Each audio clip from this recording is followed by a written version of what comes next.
Hello everybody, it's the Historical Gamer once again, and today we're doing something a little bit different. I've done this a few times in the channel before, but not recently. Today's video is going to be a book review. The footage you're going to see on the screen in front of you is from Ultimate Admiral Age of Sail, a game by Game Labs. And the reason we're showing you that footage is the book that we're going to be talking about today is a nautical themed book, and so, or at least a Napoleonic themed book. And so I figured, why not show some gameplay footage that is relevant to the topic at hand. In today's video, we're going to be talking about a book called Holdfast by J.H. Gillanter'S. I may be mispronouncing that. The author actually reached out to me last spring before Holdfast came out. This book came out last year. And asked if I would do a review. Said he'd send me a copy, and would love to hear my thoughts on the book. And so, with our daughter being born last year a bit early, and with all the hectic stuff that went on, it took me a long time to read anything last year. I didn't get through the book until around the holiday time frame. And haven't gotten around to doing a lot of what I wanted to do at the start of the year from a channel perspective, but I did want to go ahead and take a look at the book for the channel, and so we are going to be taking a look at it. The book is called Holdfast. It is J.H. Gillanter'S first novel. He's actually just released a second novel in the same series of books called Captain Gray's Gambit. That is the second novel in the Holdfast series, or the Thomas Gray series, which is the name of the main character. And so, yeah, let's just go ahead and jump in and talk about this a little bit. Oh, before we go too far, if you are interested, there are links in the description to check the book out on Amazon. It's an affiliate link, so if you buy through the link, I get a little bit of a cut. But at the end of the day, if you're interested, links there. I am not getting paid to review this or anything like that. This isn't a sponsored video, so no pressure to do any of that. But if it sounds interesting and you want to check it out, feel free. Additionally, the book does have an Audible version as well. So if you're into audiobooks like myself, that is something you can check out over on Audible as well. I have not listened to the audio version of the book, so I can't speak to the quality or anything like that. But I have read the paper version of the book. So with all of that rambling, let's go ahead and sort of reground ourselves in the book that we're talking about today. Again, the book is called Holdfast. The main character in the book's name is Thomas Gray, and the book starts in 1803, although there are some flashbacks that occur. I believe 1802 is when the flashbacks are occurring, but basically the novel is starting in 1803. Thomas Gray is returning to England. He had been a special agent, if you will. He basically was an intelligent agent for the British on the island of Malta. Where while on assignment there, his wife tragically passed away. This is all stuff like in the book jacket, so none of this is spoilers. But his wife had passed away, actually had been killed while he was on the station there, and so he's returning home to England, pretty obviously shook up, and it's been some time, but he's not yet over it, if you will. Who can blame him? He is returning in a time of peace. So the Treaty of Amiens, I'm bad with pronouncing any words of anything. It doesn't help that I still have a cold, has been signed. And so this is a brief period of time during the Napoleonic Wars where France and Britain are not at war. The various sort of, if you will, the various allies on the continent historically have various treaties and peace treaties, and they go in and out of war with the French Republic and then Empire. But the British and the French only have this very brief period, which is brought about by the Treaty of Amiens. And it lasts from 1802 in March until 1803 in May, I believe. So a little bit over a year where there's peace between the British and the French during the Napoleonic Wars. Napoleon isn't yet the Emperor of France. I believe he's the consul or whatnot. And if my understanding of the time period is right, he's kind of in the process of consolidating his power after the disaster that was his Egyptian campaign, which occurred shortly before the Treaty of 1802. And so that's the world that we find ourselves in Holdfast. Thomas Gray returning from tragedy and from assignment, England at peace, but it's a wary peace. People don't expect to see it last long, and we meet our main character there. At this point, Gray is returning home to his estate in England. I really like the intro to this, where he's coming home for the first time since his wife's death and returning to England.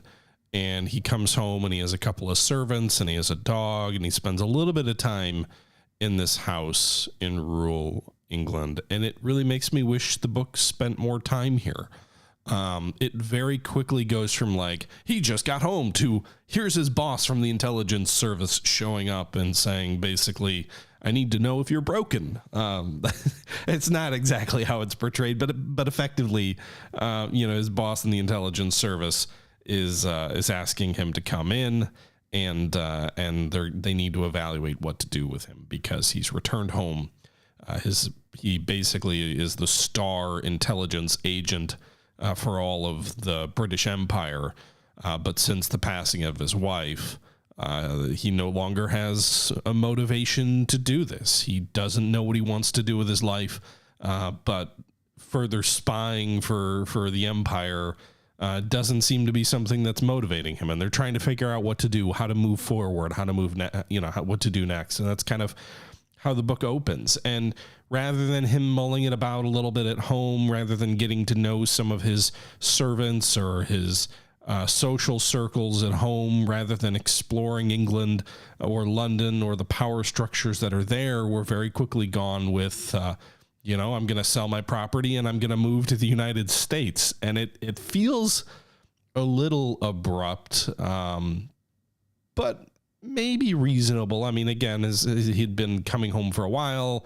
His wife had died. I don't know if it was like 6 months before or something like that. But basically, it had taken him some time to get home.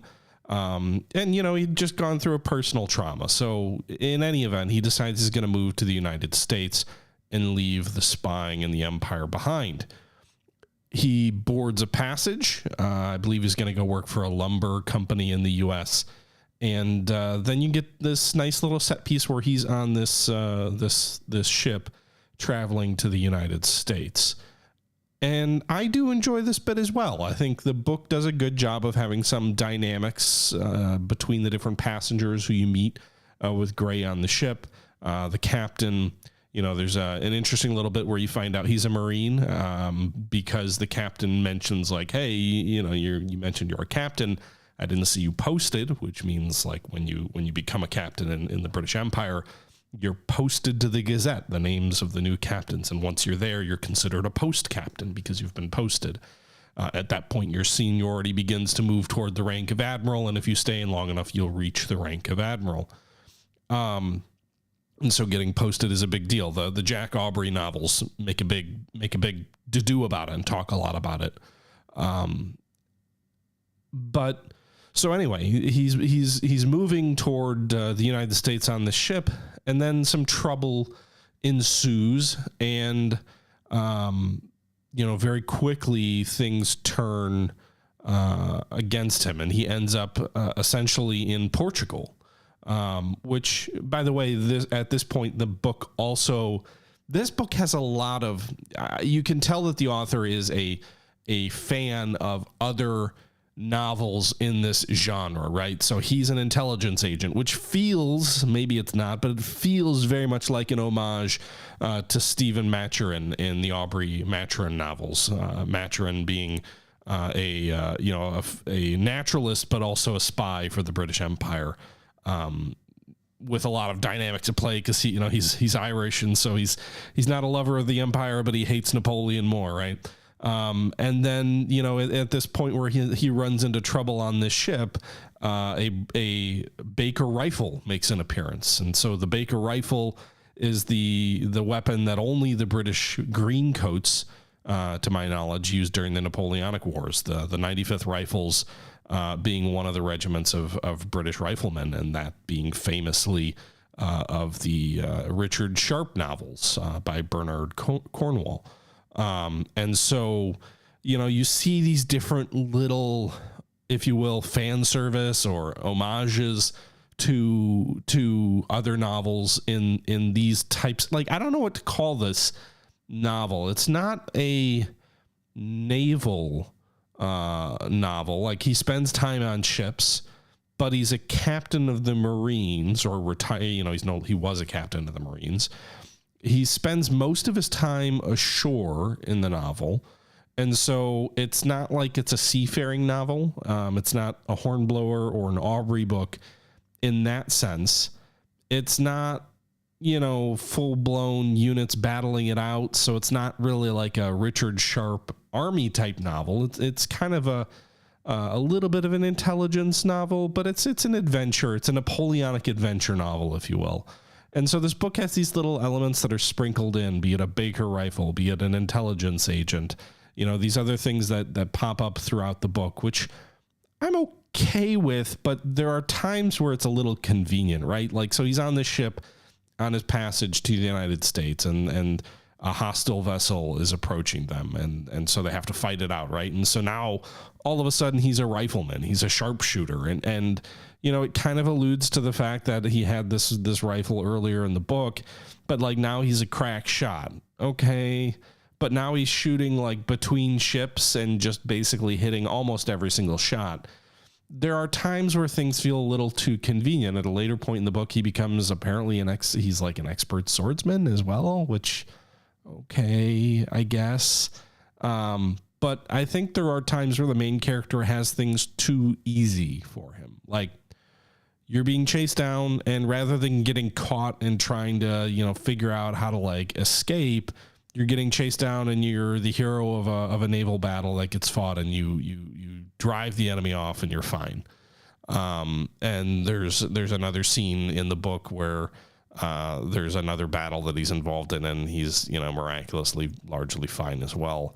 And it kind of keeps happening. And so I do think one criticism of the book is it just seems like things are too easy for Gray. Like, he only really has difficulty once or twice in the entire book, and all the other times it's just like, you didn't even know this about him. And I'm trying to avoid spoilers, so I'm sorry for being vague.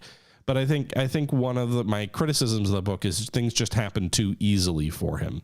If I'm going to be talking about criticisms as well at this point, I also think things happen too quickly. And I kind of already alluded to it, right? Like, he gets home, and instantly from when he's home, now he's dragged back to London, and now he's going to the United States. And that's like all in the first 30 pages of the novel.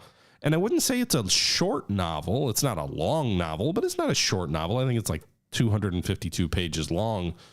But like, I feel like the book would be served by digging in and exploring these characters, these relationships, the world around you in a little bit more detail. I think the author is a really good writer. Like, he describes scenes well. I do think the descriptions really kind of leap off the page at you. I do think he does a good job of describing the sailing ship that he's on. When he gets stranded in Portugal, he uncovers the fact that like disaffected British officers or sailors are being recruited to basically betray England and support France. And so there's this, and this is all in the book jacket. So again, not a huge spoiler or anything like that, but basically he ends up in Portugal after this naval battle. His passage to the United States is interdicted. And so he finds himself drawn into an intelligence scheme, one of his own volition. He decides he's going to figure this out. He decides the risk to England is too great if he does not go forth and explore why these British officers are being recruited. What do the dastardly French have planned? Let me go to France and figure this out undercover, not even officially sanctioned by the British government. No one even knows I'm here. Apparently I didn't care enough about the British Empire's survival to prevent me from going to the United States. But now that I got a whiff of some bad stuff happening, I'm going to go figure it out. So, okay. And then he ends up from Portugal, and there's a very brief, transit through Spain and into France, and he ends up in Paris, and he starts interacting with social circles in Paris. And then he ends up in, meeting several key characters which I don't want to go too far further into it, but basically he ends up involved in some intrigue in France, and he ends up uncovering some plots, which he is working to either thwart or get information back to the British Empire.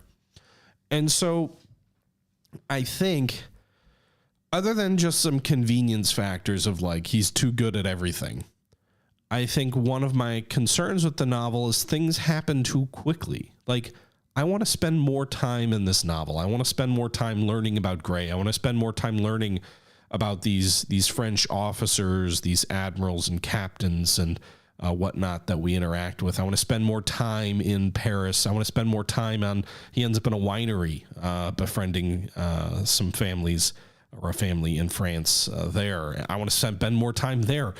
When the novel gives you the opportunity to, the author does a really good job of describing the process of creating champagne, of describing some of the intricate mechanisms of a safe and sort of how it works, of describing the use of a Baker rifle and the sailing mechanisms of the ship that he's on his way to the Americas. It does a good job describing a lot of these things, but it's always not enough, in my opinion. And I think maybe this, I suppose that could be the title of the review, a Napoleonic adventure novel for a millennial age. And what I mean by that is, I think one of the criticisms of the Patrick O'Brian novels from some is that they're too verbose. There are, there's like 30 pages in one of his novels that's like dedicated to talking about how enclosures work and basically British real estate policy in this era. Like, Patrick O'Brian is the very much the Jane Austen of nautical fiction in the Napoleonic era, and things they're a little bit too thick.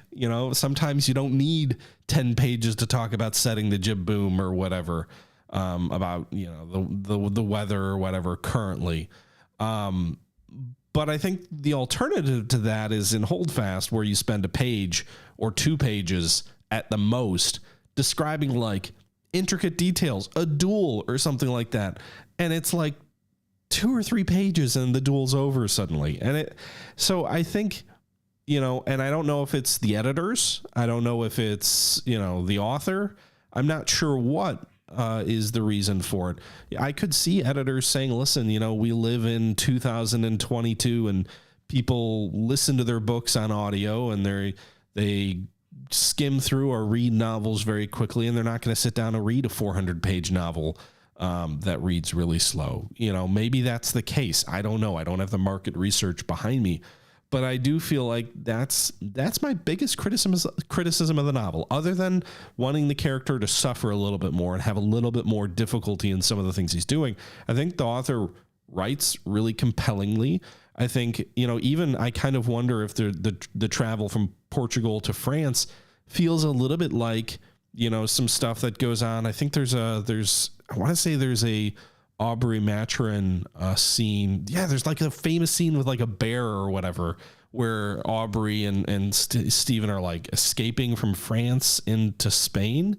And then there's a Horatio Hornblower book as well, where he's being taken as a prisoner through Spain and into France. And so like there's this journey from the Iberian Peninsula either to France or back that does feel very much, like, again, another throwback to the previous novels before it.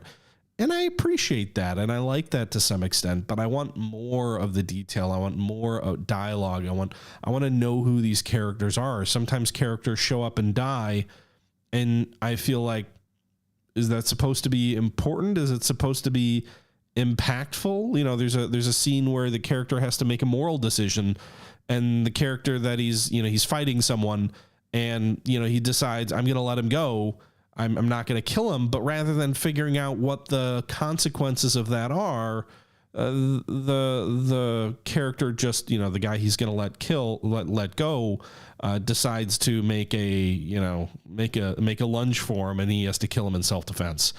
And it's kind of like, well, you had a moral choice there that could have led to a lot of potential different things occurring, and you let him off the hook. And that kind of goes back to things being a little bit too easy, right? Like, is he moral? Is he out for revenge? Is he, who is Gray. And it's hard to know who he is when everything comes so naturally to him, when everything is a little bit too easy for him. I wouldn't call him a Mary Sue, because it's not like he has no background in the things he's good at, but we never saw him earn those stripes, if you will. And so you're coming into what is a mature character, what is a advanced intelligent agent, but it's almost like you're coming into, James Bond 20 movies in, rather than like the first movie where he's learning to become a spy, right?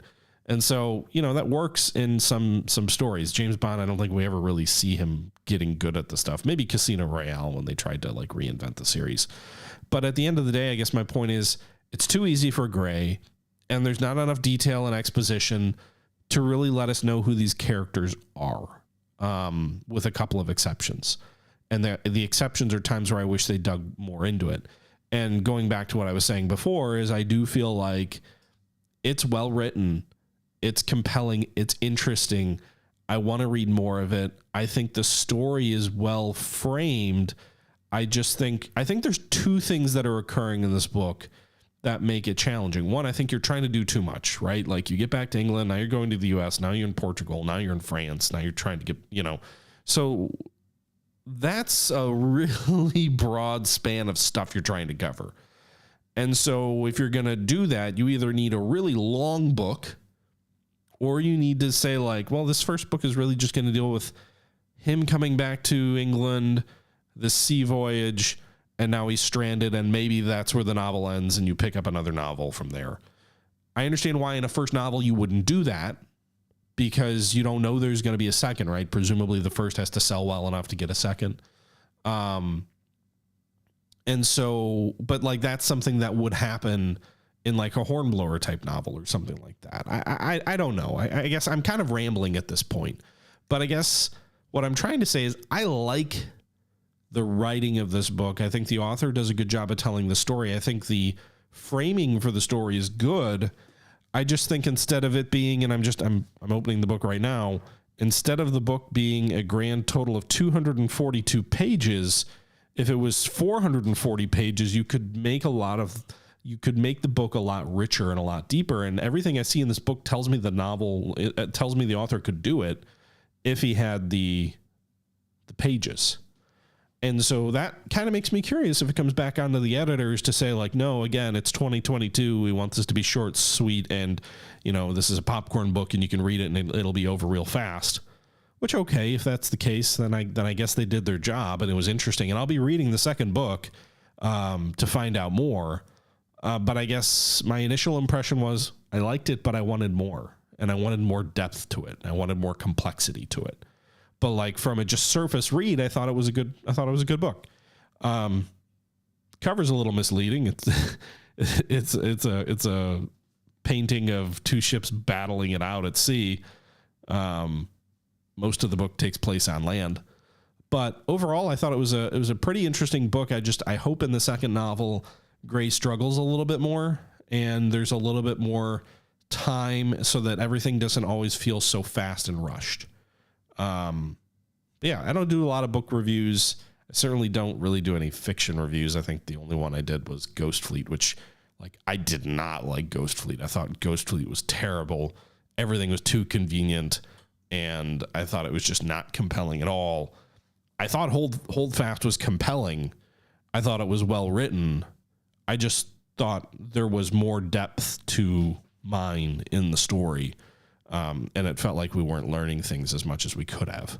Also, one other thing worth leaving you with, if you're kind of on the fence, I think this is to some people's taste and maybe not others, but the Thomas Gray series puts you in at least this book, the book Holdfast, puts you in a historical environment. So Treaty of Amiens, war's about to break out, but you're not meeting or interacting with Horatio Nelson. You're not taking part in a big famous historical event. So you're in this historical world, but you're not a leading figure in what I've read in the history books, right?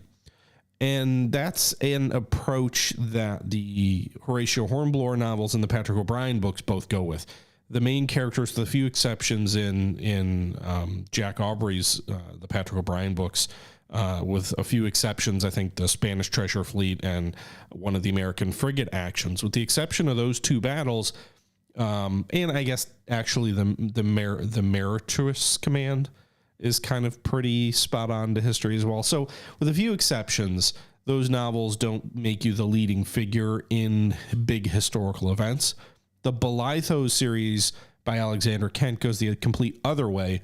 Almost all those novels put you in a historical event, have you interact with the historical figures who are there, and build like this alternate history around the real events.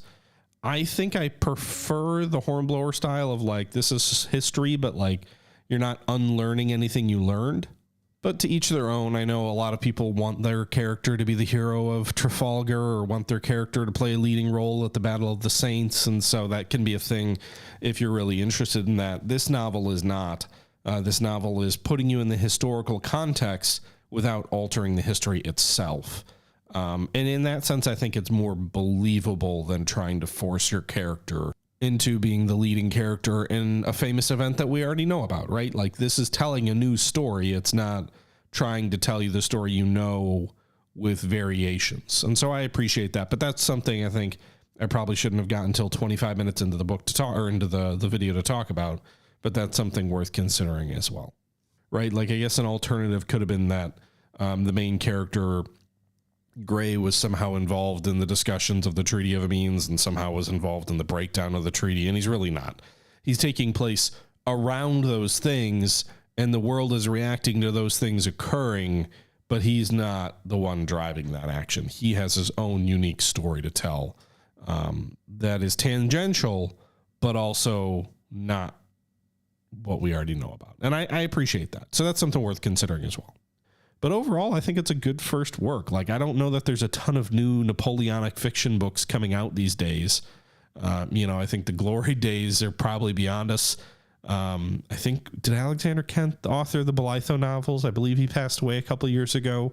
Patrick O'Brian obviously passed away in the middle of writing one of his novels for the Jack Aubrey series, C.S. Forster's Long in the Grave. There's another series. I know there's at least one other series of these books that's currently being written. Oh my God, what's the name of the author? The Alexander Clay series, by Philip Allen. I've never read any of those or listened to any of those, so I don't know if they're any good. They're in my wish list on Audible.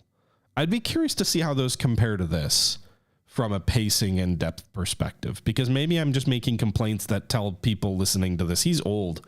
People don't write like that anymore. Maybe that's my issue. But overall, yeah, I mean, I think it's worth a look. I think it is a pretty quick and easy read. And certainly, I think it was enjoyable to the point where I want to try and read the second book and see how it goes. I think if some of the criticisms that I have of this book continue throughout the series, I don't know if it'll be one of those things that holds me for 20 books like the Patrick O'Brian novels did.